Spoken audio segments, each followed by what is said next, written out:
Alhamdulillah. Alhamdulillah khairan thayyiban mubarakan fi wa barakan alaih. Asyhadu an la ilaha illallah wa la syarikalah wa asyhadu anna Muhammadan abduhu wa rasuluhu alladzi la nabiyya ba'da. Alhamdulillah ya khatifillah. Kita kembali lagi di dalam majelis ilmu di hari Rabu malam Kamis. Yang malam ini kita akan melanjutkan seputar membersihkan akhlak tercela. Salah satunya adalah bagaimana al-amarah ya, atau godop ya.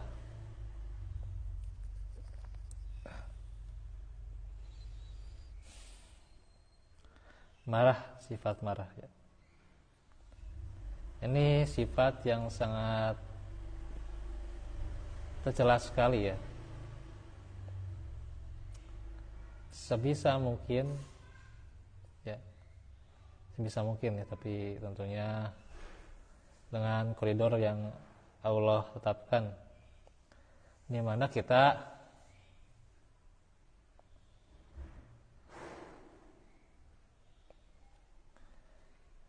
hindari yang namanya sifat ini ya. Iya.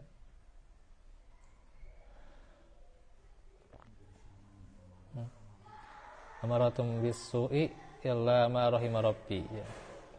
Jadi amarah itu kan dari yang lainnya adalah kejelekan ya. Kecuali apa yang diantara Allah menyayanginya.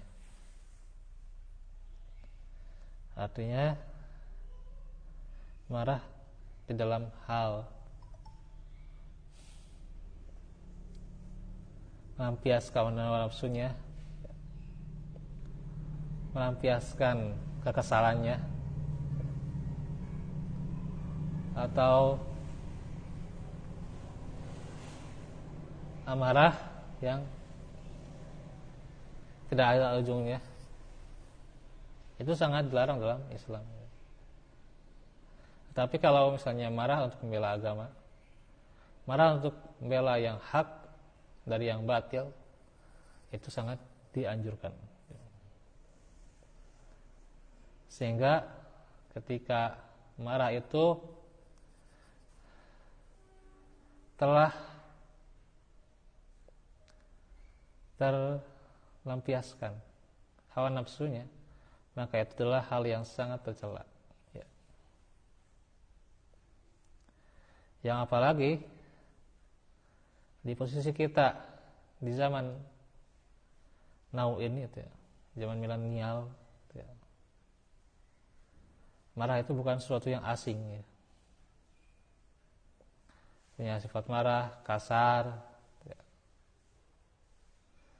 Kalau tegas ya tegas juga harus ada koridornya juga. Jangan sampai dia melampiaskan hawa nafsunya, melampiaskan kekesalannya.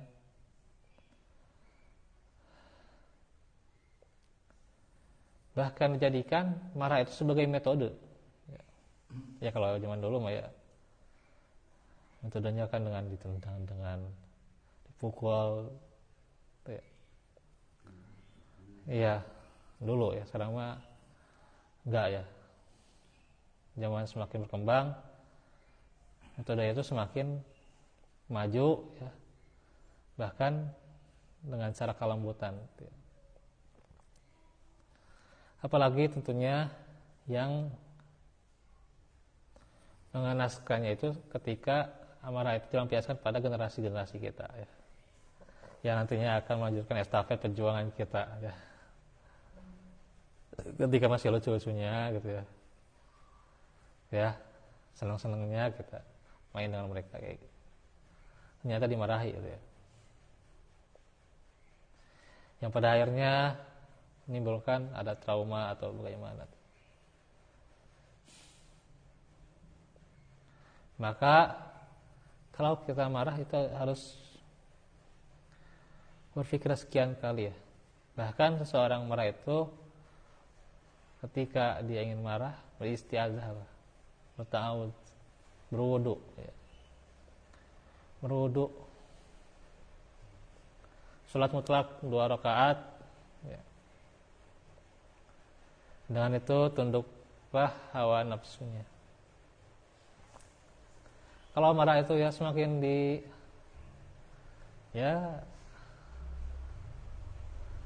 semakin coba dilampiaskan ya, justru amarah itu akan menjadi sesuatu yang sangat hina ya. Semua orang juga pasti ya menilai yang namanya amarah itu adalah hal yang jelek ya. Jelek ya. Ada seorang menilai amarah itu dengan baik ya. Gitu. Walaupun benar saja kalau kita memang sayang gitu ya, kita sayang, kita tentunya kita ingin mereka baik, punya akhlak yang baik, punya etika yang baik. Iya, kita sayang itu. Tapi tentu dengan metode yang benar-benar harus pada koridor ilmunya, bukan dengan cara yang marah.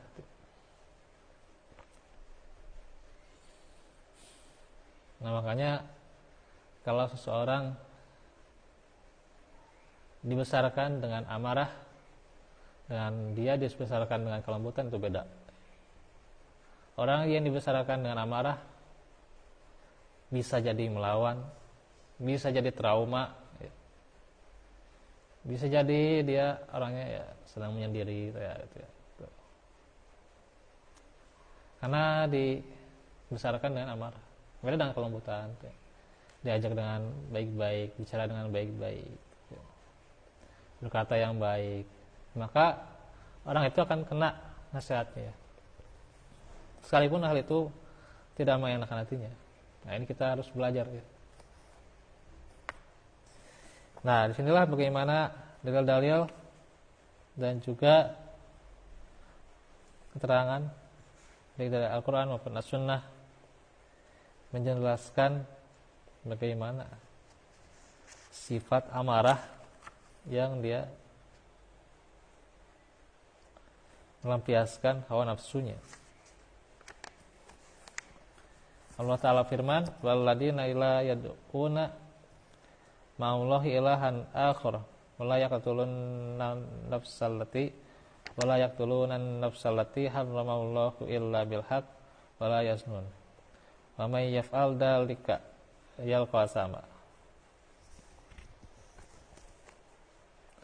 Dan orang-orang yang tidak mempersekutukan Allah dengan sembahan yang lain dan tidak membunuh orang yang diharamkan Allah kecuali dengan alasan yang benar, tidak berzina, dan barang siapa yang melakukan demikian itu niscaya dia mendapatkan hukuman yang berat ya.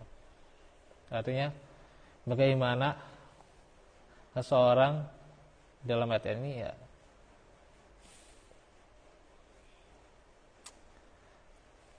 supaya tidak melampiaskan apalagi sampai membunuh ya.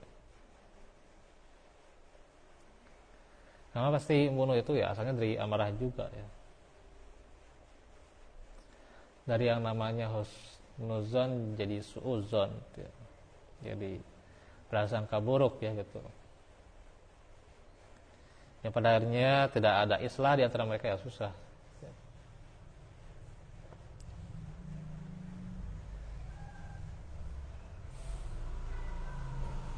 Maka jangan sampai seseorang itu melampiaskan amarahnya, apalagi sampai membunuh ya.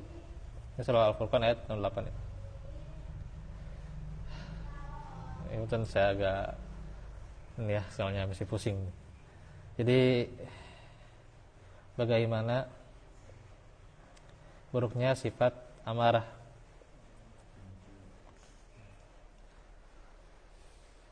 Bagi kita haruslah seorang itu kita ambil uzurnya, terus menuzon kepada dia ya. Ambil uzurnya itu ya. Barangkali begini begitu saja begini bilang begitu ya. Gitu. Jangan dimarahi ya. gitu.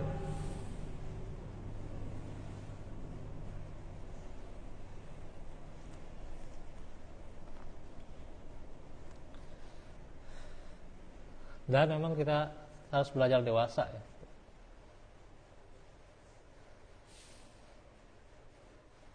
Jadi kedewasaan itu ya, walaupun ya zaman sekarang ya, kedewasaan itu ya kalau dilihat pada orang-orang ya, masih bingung kita ini yang mana kedewasaan. Tapi bagaimana koridor Islam telah mengatur, di antaranya jangan sampai kita keluar sifat amarah, belajar dewasa, belajar mengendalikan diri.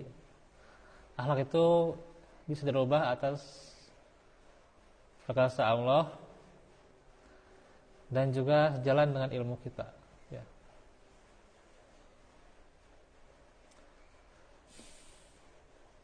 Nah ini yang tentunya harus kita ingat ya. Ada seorang yang dulunya seorang yang suka marah, tapi dengan menuntut ilmu terus ya, sifat temperamennya itu bisa hilang tuh ya, bertahap, secara bertahap gitu. Itu ya. Lihat lagi.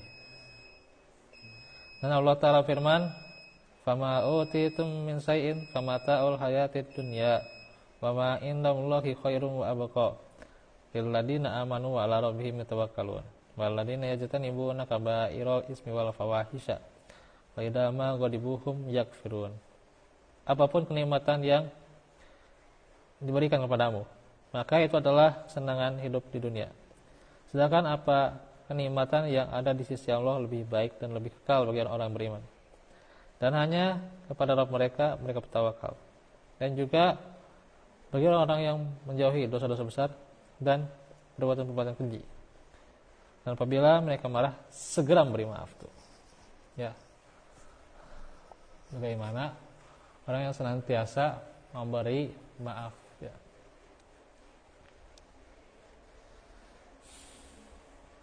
Karena dengan itulah orang akan mulia di sisi Allah SWT dan juga bagi orang lainnya. Ini masih panjang tentang marah ya, tentang al-ghadab. Nanti kita lanjutkan di kesempatan berikutnya. Barakallahu fikum wa la'afu minkum. Rabbana atina bi rahmatika wa lana mustar. Rabbana atina fid dunya hasanah fil akhirati hasanah wa qina Allahumma inna nas'aluka wa taqwa wal afaf wal ghina. Wa inna nas'aluka wal afiyata fid dunya wal akhirah. Subhanaka Allahumma wa bihamdika asyhadu an la ilaha illa anta astaghfiruka wa atubu ilaik. Alhamdulillahirabbil alamin. Wassalamualaikum warahmatullahi wabarakatuh.